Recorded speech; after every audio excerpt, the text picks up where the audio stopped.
দর্শক, হোটেল রেডিসনের সামনে থেকে সরাসরি দেখানোর চেষ্টা করতেছি আপনাদের।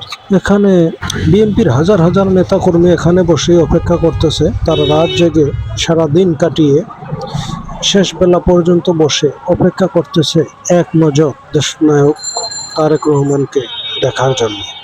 এই যে তাদের ভালোবাসা, এই ভালোবাসার টানে হাজারো নেতাকর্মীরা অনেক দূর দূরান্ত থেকে হেঁটে হেঁটে আসছে। গাড়ি ঘোড়া না পেয়ে স্রোতের মতো হেঁটে হেঁটে আসতেছেন 300 ফিটে। এগুলোই দেখানোর চেষ্টা করতেছি।